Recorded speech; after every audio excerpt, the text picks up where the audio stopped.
Steve Merrill's picked up plus 22% in profit the past 30 days for his WagerTalk clients. And right now, if you purchase the month of August, all sports released, any 5% best bets, for the regular price, we will include the rest of July for free. Close to $300 value. As soon as you make your purchase, you have an instant access to Steve's plays all the way through the end of August.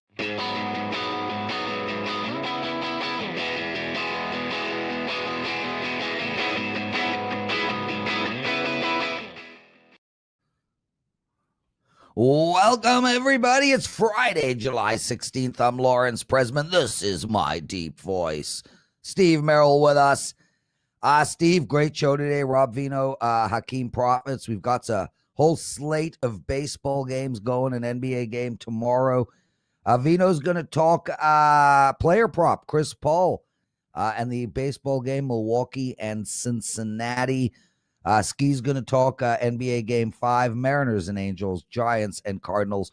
No big game breakdown today, no penalty box segment today, but we will be back with both of those on Monday. That we promise, Profit. And also just a quick shout out. It is Freebie Friday over at sportsmemo.com. We pick one of the hottest handicappers we have. We give his plays out for exactly $0. Literally just head over there and grab his play. It's Shalou today, MLB play. So make sure to take advantage of our Freebie Friday over at Sports Memo. Shout out to all the boys and girls in the chat room. We love having you. Make sure to hit the like button. And Mr. Merril, is there anything you would like to talk about before we bring Robert Veno in? Well, we usually do the what we learned segment, and what I learned is that the COVID protocols are not over yet, because there was one baseball game scheduled last night, and when I saw that the Yankee-Red Sox game was canceled a couple hours before first pitch, I figured they got rain. And I always look into the weather when I handicap games. I didn't think they were calling for rain, and it turns out it was a COVID thing with the Yankees. Shut the game down. So, I guess we're not out of the woods yet. It's pretty ironic that the first game back after the All-Star break, we had that when we haven't seen it for months. The other thing I learned real quick was that people like the financial stuff. Prez, I got a lot of positive feedback from our segment yesterday with John Ryan, how we merged the sports world and the financial world with the Bitcoin talk, but also the in-game betting, how he uses like options pricing. And it's something that went over pretty well from the people I heard from. So once again, thank you to John Ryan for joining us yesterday. Yeah, dude. I mean, listen, I had listened to that segment 7 times and I still don't know exactly what went down in it. But Dan Smith, he asks, Prez, who's the guest today? A PhD in math or statistical analysis? So with that said, we have a PhD in cosmology. I don't know. Rob the Hair Veno. Rob. The hair plays. The hair plays. Yeah, well, I got to tell Rob, listen, man, you're literally following John Ryan, and that is hard to follow because, well, people are still trying to decipher what he said, and he said it really well. Welcome to the show, dude. Good morning to you guys, or good afternoon here on the East Coast, actually. And, yeah, I find myself in that boat almost on a daily basis, Prez, trying to understand or decipher exactly what John Ryan is saying. With his trends and angles. I mean, obviously the guy is super smart, and a lot of that flies over my not super smart head. Dude, Mark Zuckerberg called me. I translate. Mark Zuckerberg called me last night. He wanted to figure out what John Ryan was saying. But that's not us making fun of John Ryan. That's actually us making fun of us because we're the idiots here. Yeah, that guy's intellect is off the freaking charts. That's for sure. Rob, you had over 108 first half, game 4. I had over in the game. Both of us didn't hit. You missed by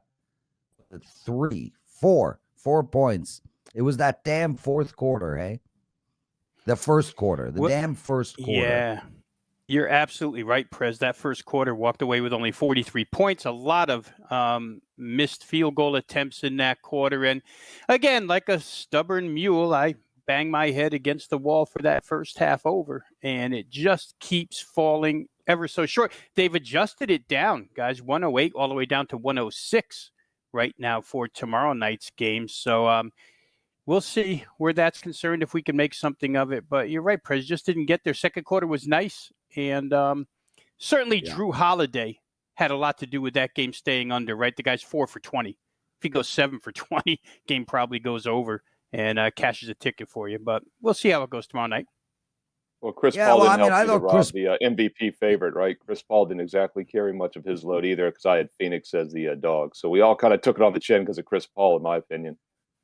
Yeah, and actually that leads us right into our first bet.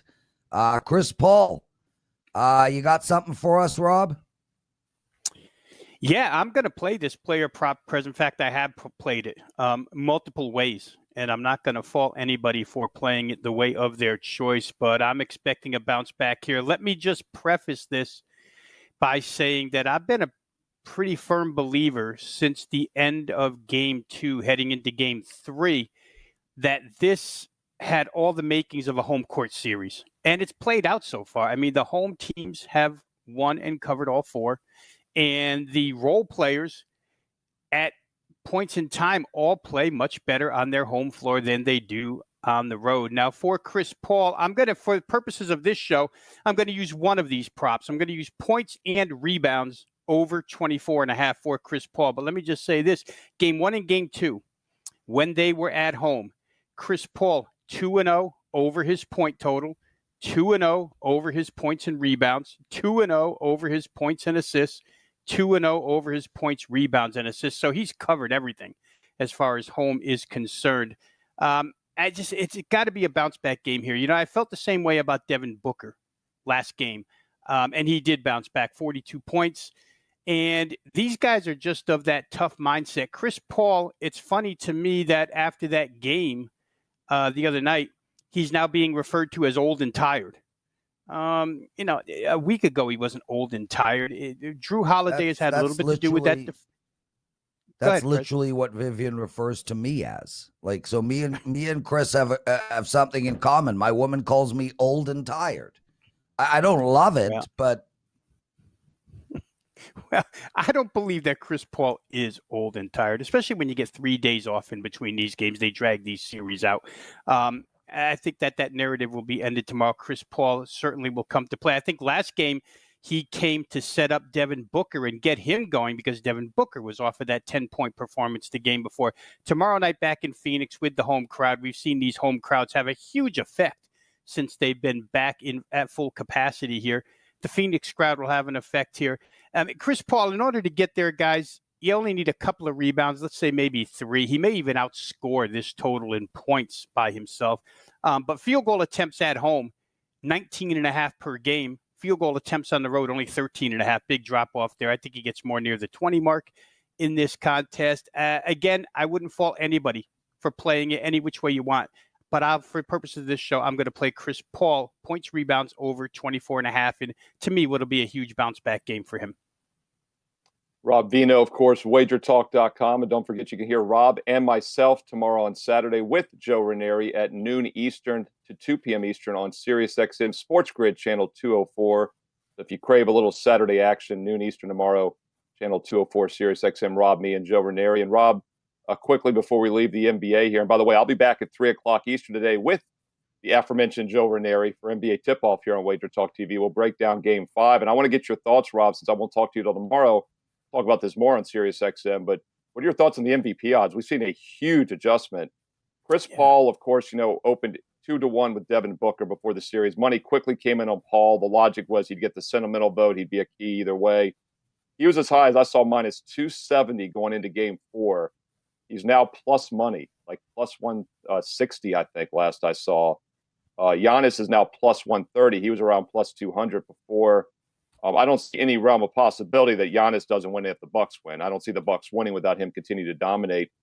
Booker is back in the mix, obviously, after that big game. Just quickly, 30 seconds, thoughts on the MVP. And do you see a scenario, Rob, where Giannis could win it if it goes 7 and the Bucks lose? I really don't. I think Milwaukee has to win for Giannis to win it. I think that's the way the voters will see it. Tony Mejia, being a previous voter for the MVP of a final series, explained to us kind of how that goes down. I didn't know that. Wait, what? What?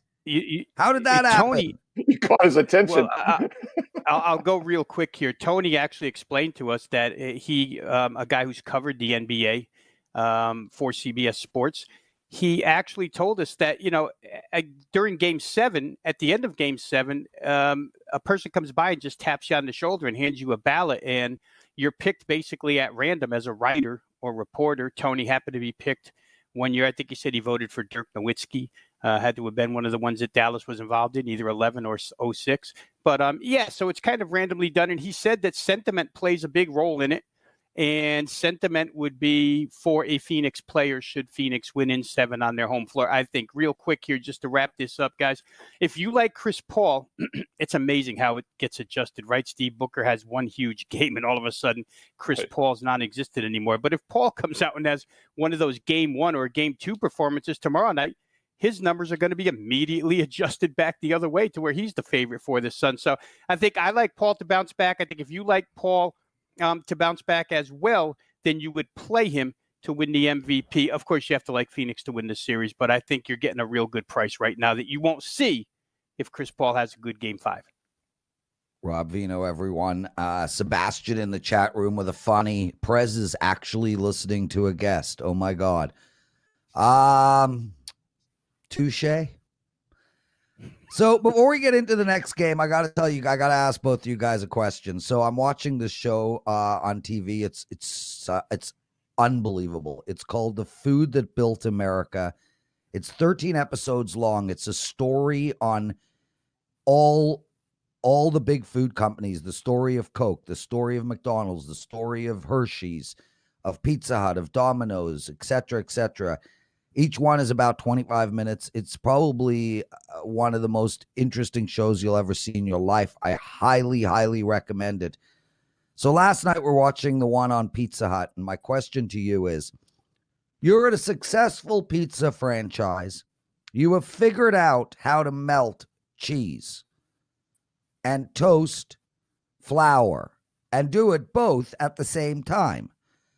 Then you come up with an idea to put cheese inside the crust.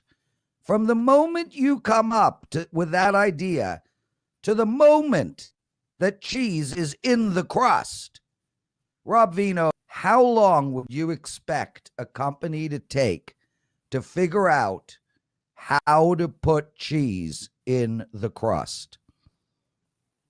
How long should it take? It probably take about 20 minutes to figure that out, Prez. I mean, obviously it didn't take 20 minutes, but where I come from, they figure out how to launder money and make the pizza at the same time. So maybe I'm the wrong guy to ask. Put the money in the crust. You actually put the money in the dough, you bake it, and you ship it around town. That's a great way to launder money. That's what Rob Veno's doing. That's what I do with Rob Veno's money.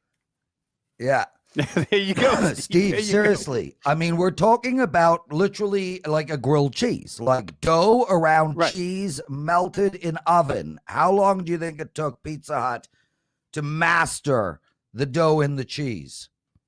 It's funny. I've heard about that. I've seen ads for that show over the years. I keep forgetting to watch it, so I'm glad you reminded me. It's one of the best shows you'll ever see. Yeah, that's awesome. Flat out. I wanted to see the one you recommended earlier this week, and I don't have Apple TV, so I'm not sure I can watch the soccer show because that's the other one I wrote down. Ted Lasso, the one you promoted.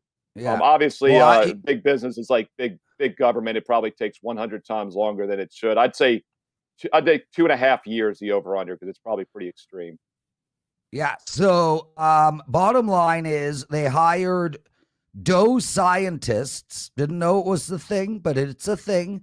And it took them 3 years. 3 years. Over the total. That's pretty close. I'm mind blown by that. I mean, you already have you figured out the pizza. The pizza has cheese on it. So you put the cheese in the freaking crust. You stick it in the oven. Like 3 years. Anyway, I just wanted to make mention because I found that absolutely shocking. Milwaukee, Cincinnati. Total is 8.5. Rob, over or under? I like over, unless when we get the listings tonight and we have a dramatic, and I mean a dramatic under umpire, this game is to be bet over the number. I think I'm going to start real quick with both starting pitchers here. Tyler Mahle, his home numbers have been awful this season. I mean, the discrepancy between his home and road numbers are pretty strong. But at home, he's got a 6.06 ERA, and a lot of times you can attribute that to maybe one or two bad outings. Not the case with him. One of the biggest problems for him in Great American Ballpark this year has been the 9 home runs that he's allowed in 35 2/3. So basically a home run every 4 innings at home. That park is hitter friendly. And certainly, Mahle hasn't figured out how to keep the ball in the yard there. He's only allowed 12 home runs all season long, just to give you a little bit of context on how drastic the 9 at home are. Only 2 of his 7 starts in that ballpark this year have been quality starts. His home whip is 1.40.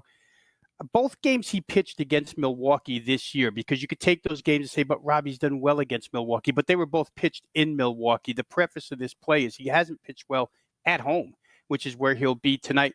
The Brewers, the hitters that are in that lineup, career-wise, they have a 911 OPS against this pitcher, so that's pretty strong as well. If I look at Adrian Hauser real quick, he's been terrible against the Reds so far this season. 13 2/3 innings, 26 base runners allowed, almost 2 base runners per inning he's allowed to the Cincinnati Reds. It comes out to a 1.90 whip. He's allowed 3 home runs in those 13 innings. So basically, he's given up a home run every 4 innings as well to his opponent. Left-handed batters have had a field day with him this year, 298 batting average. If you look at the Reds' offense, the discrepancy between home and road been real drastic as well. At home, they're the number 4 OPS team in Major League Baseball. Against right-handed pitching, they're the number 5 OPS team in Major League Baseball. The difference between home and road is about 117 percentage points. So Cincy at home, strong offense, a pitcher they dominate. Milwaukee, an offense that has been it's going to face a pitcher who can't pitch well at home. Cincinnati's bullpen, guys, it came through down the stretch here toward the All-Star break, but still both closers are on the IL, and it's not a deep bullpen whatsoever. They may need a lot more out of that pen tonight, since Tyler Mahle has only given them 5 innings on average at home. I don't know that I trust Amir Garrett, Heath Hembry, Josh Osich the rest of the way through. Middle relief on the other side, not much better. I'm going to play this thing up and over the 8.5. To me, in that ballpark, it just seems like a small number on a summer night in July here. So give me over 8.5 in that game. Yeah, and Rob, I did my big game breakdown Wednesday here on the show with a World Futures recommendation for the Milwaukee Brewers. People can go back and watch that. That's the July 14th episode right here on WagerTalk TV, the big game breakdown. I talked about the Brewers in this division, and one of the reasons I like them is because I think they will win the division. But, boy, they're going to make it tight after this. It's a very critical series for that prediction, because Cincinnati just took 3 out of 4 last weekend before the break, cut the lead from Milwaukee from 6 to 4 games, and now Milwaukee's on the road playing Cincy. But I want to ask you a big picture takeaway here as we close out on baseball. Coming off the All-Star break, you change your handicapping? Do you look for offenses to be a little, slow out of the gate? Do you look for some teams that had a lot of players in the All-Star game maybe to be a little slow out of the gate? Any takeaways from the All-Star break? Do you change anything with your handicapping in general for this weekend? Yeah, what you just said, the latter there, Steve, is something that's been in handicapping baseball for a lot of years, and I still pay attention to it, and that is the amount of all-stars that you have in the game. Your travel time between Wednesday to Friday to get to whatever city it is where you need to be. Actually, they travel Wednesday, Thursday, right, to get back with their team. So it's a quick turnaround. Cincinnati had a couple all-stars here, Nick Castellanos, and Jesse Winker, but I saw interviews with those guys that looked like they were more of a mindset to play for the Reds than they were the All-Star team. So it is something I look at for the immediate future, and I think, general overview, summer months, we're looking to play over, and we know what's going on with the sticky substances. So I think overs probably come into play here a lot as we get through July and August.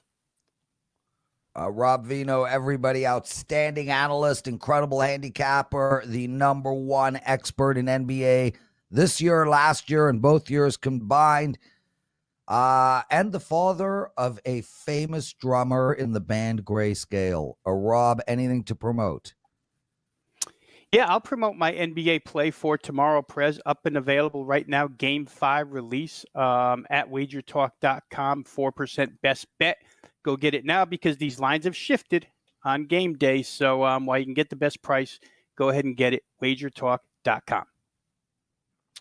Rob Veno, everyone. And Steve, we're going to take a quick break in 2 seconds, but really quick, one of our listeners says you got a 5% play up tomorrow on the NBA, right?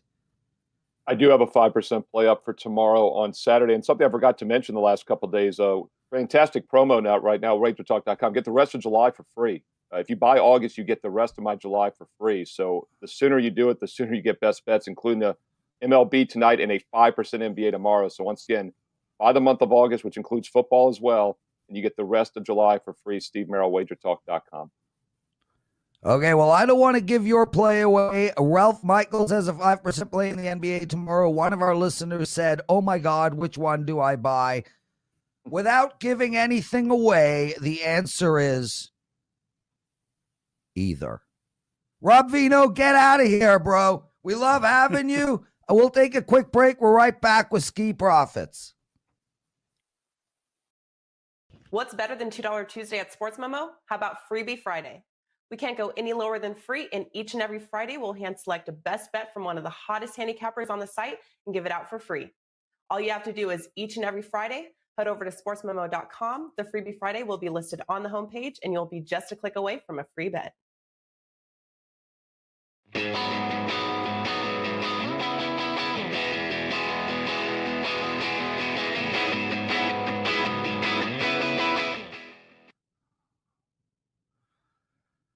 Steve Merril, Lawrence Pressman, WagerTalk Today. Outstanding show every day, Steve. I mean, I learn, you learn, everybody learns. We got a world-class lineup of analysts and Sony getting better. Travis writes, what streaming service is it on? I'm assuming you're talking about the Food That Built America. I have no idea what streaming service it's on. I literally just... I don't know, Steve, if you have this. Might be the History Channel. We don't. Prez. Is it the History Channel? Well, it is the History. It is. Yeah, I've seen ads for that over the years. Yeah. And we get that in the States. That's a regular cable. Yeah, we get a regular cable channel. The History Channel is like one of our cable channels.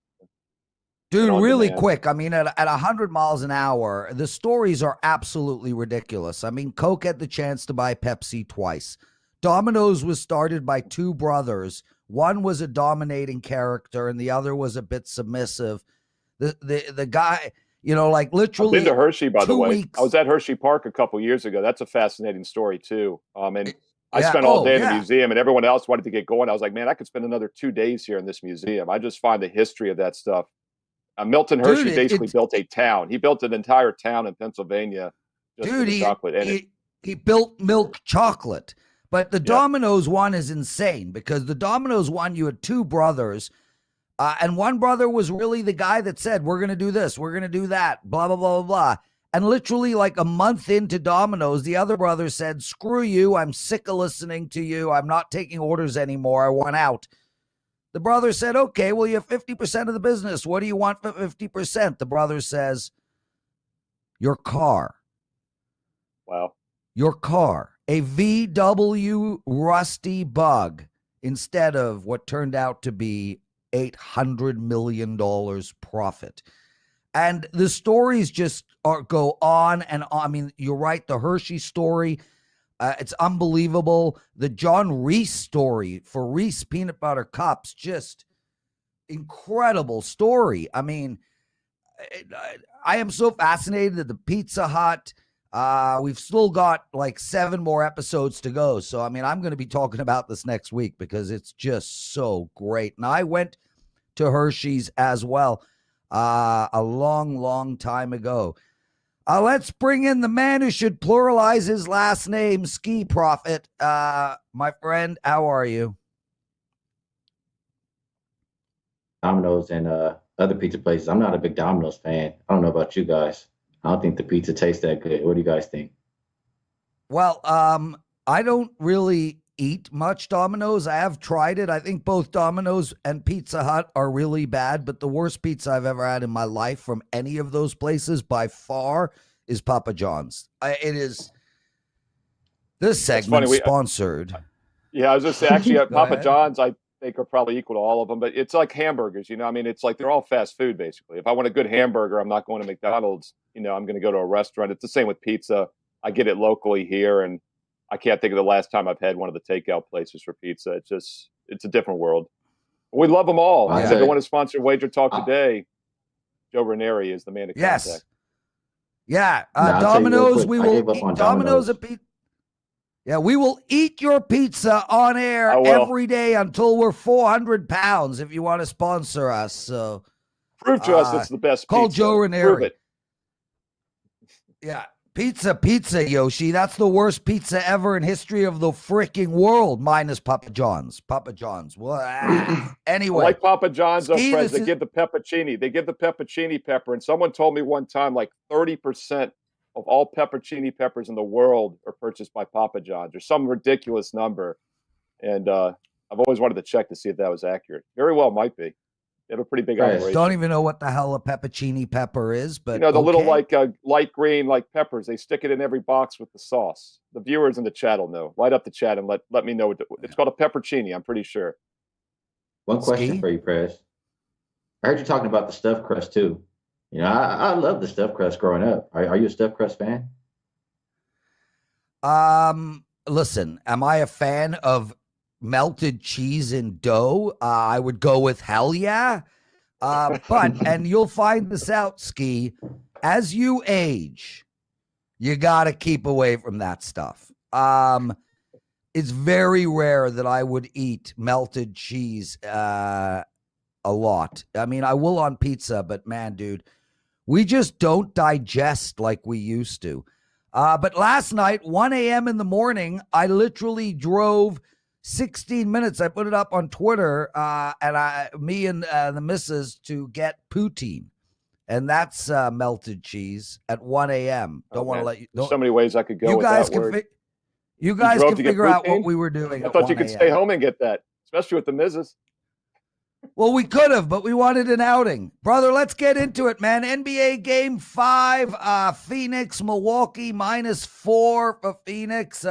Total has come down to 218, not from the opening line, but from the last game. How do we bet this one?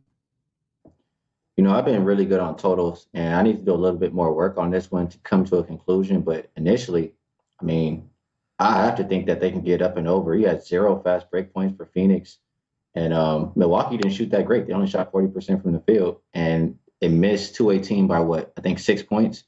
So I would think I'm gonna do some more work, do my due diligence, and see if I can get to the over.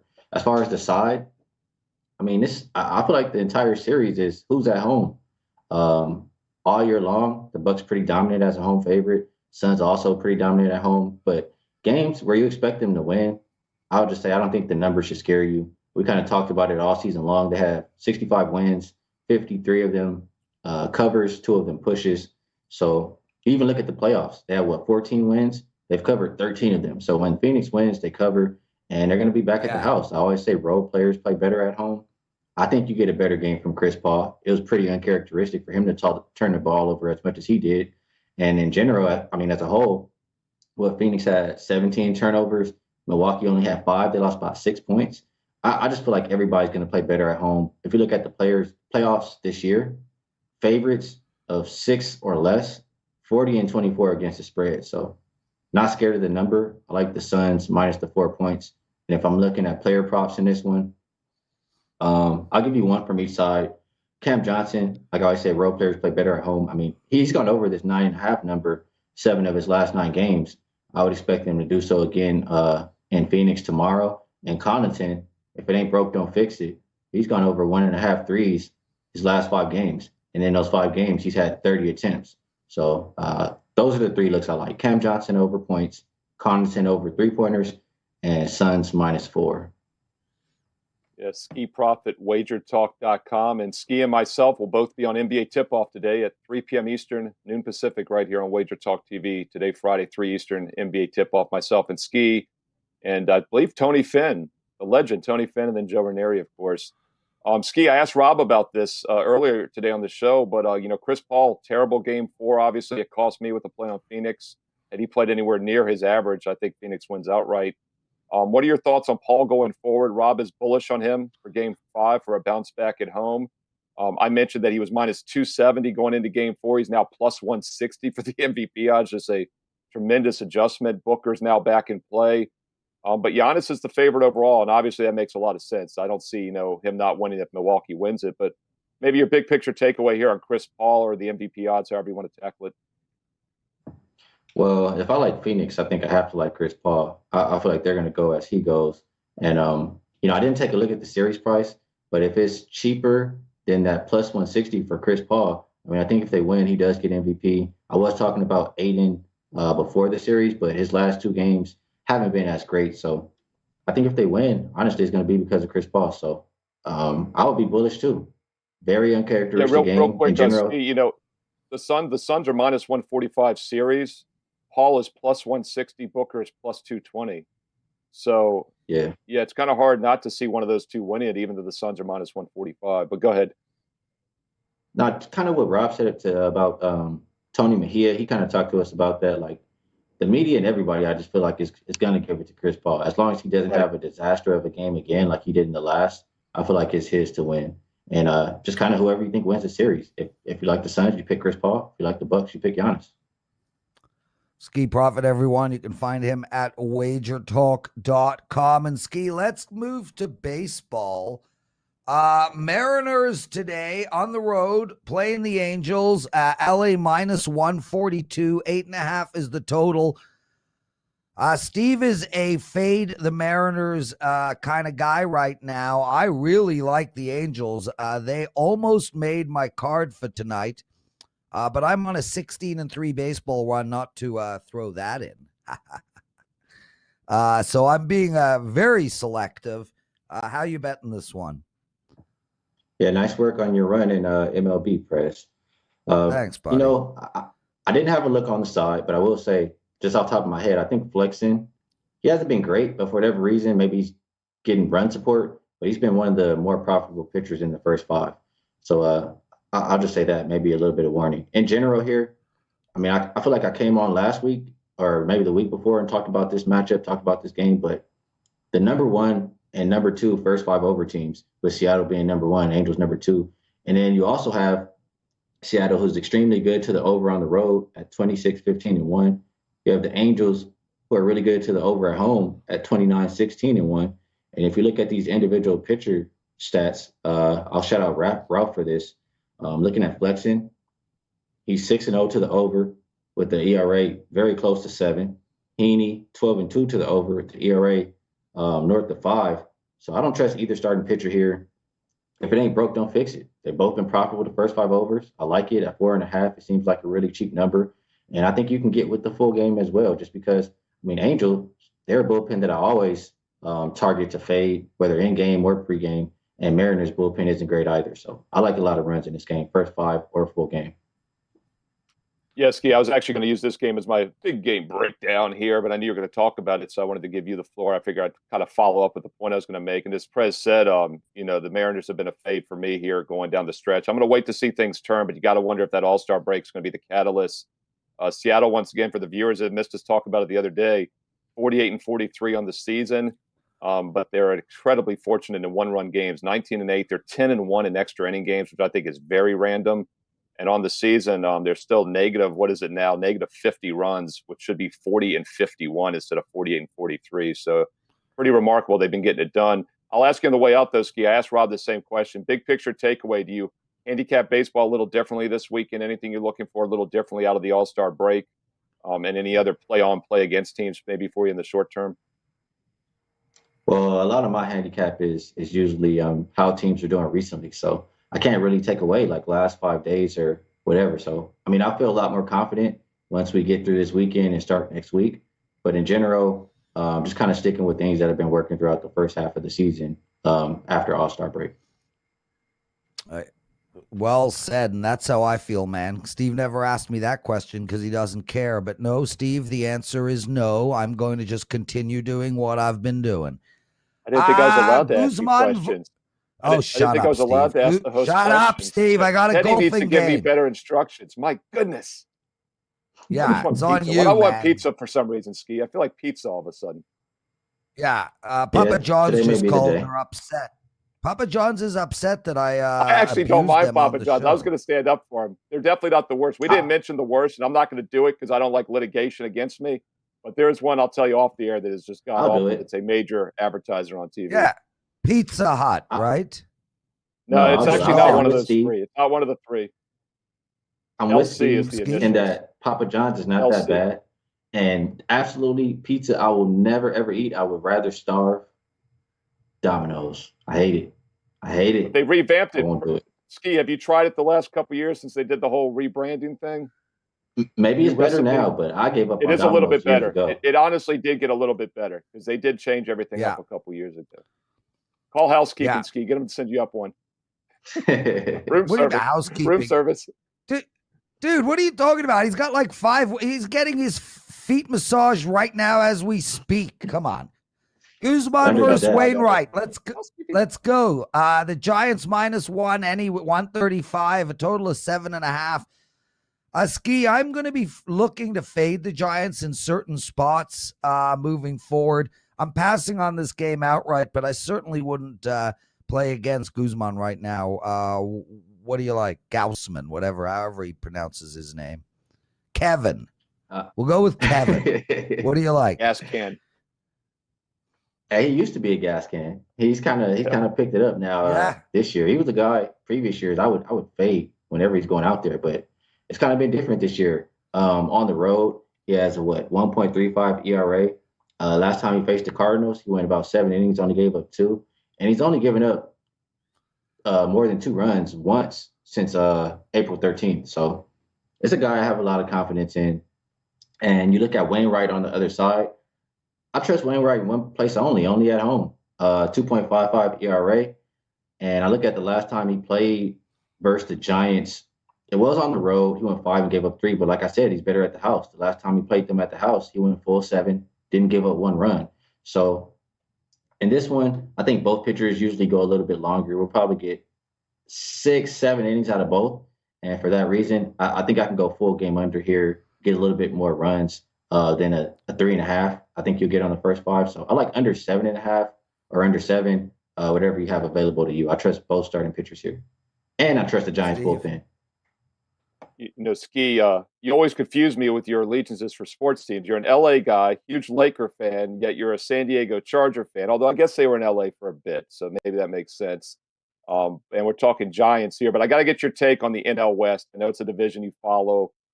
We've got the Giants right now 2 games ahead of the Dodgers, 6 ahead of the Padres. One thing that's jumped out to me, I've talked about here on some shows, is that the Dodgers actually have a losing record against winning teams still, whereas the Padres and Giants don't. So, Skee, how do you think this division is going to play out? I guess, one wins, the other 2 make the wild card. It's looking pretty likely now, but what's your takeaway for the NL West going forward? Yeah, I'm an LA fan for one, and I'm not a big futures guy, but it does worry me. I did see that stat for the Dodgers, and when they did play the Padres, I live bet the Padres, and a lot of people follow me on that, so they know I'm not just a homer. I won't just take the Dodgers. A lot of people say, can the Giants keep up what they've been doing? I would say yes, just because of what you said, Steve. Like, they're beating the better teams. It's not like they're only beating up on lesser competition. So I would say I'm a believer in what the Giants have been doing. I'm nervous as a Dodgers fan, what to expect in the future. So, like I said, I'm not a big futures guy, but I think the Giants have been playing better, and I don't really have a lot of confidence in the Dodgers right now. Ski profits, everyone. Guys, that's the show. I got a golf game. We got to go. Awesome stuff. Rob Veno, Ski Profit, huge thanks. Steve, you're killing it sitting in for Teddy. Great chat about pizza. We'll come up with hamburgers on Monday. Everyone, you guys all have a wonderful, amazing weekend. Be well, and we'll see you all on Monday.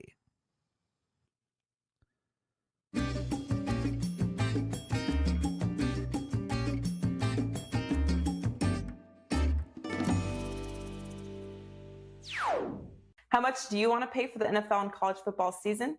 You decide how much you want to save. Right now, WagerTalk is offering their lowest price for the 2021 NFL and college football seasons. From now through the start of the regular season, we are offering special early bird pricing, but these prices will increase by $20 per sport and $30 for the college football and NFL combo every week until the season kicks off. Save up to $200 this week by buying your favorite WagerTalk capper for the package, and remember, the longer you wait, the less you save.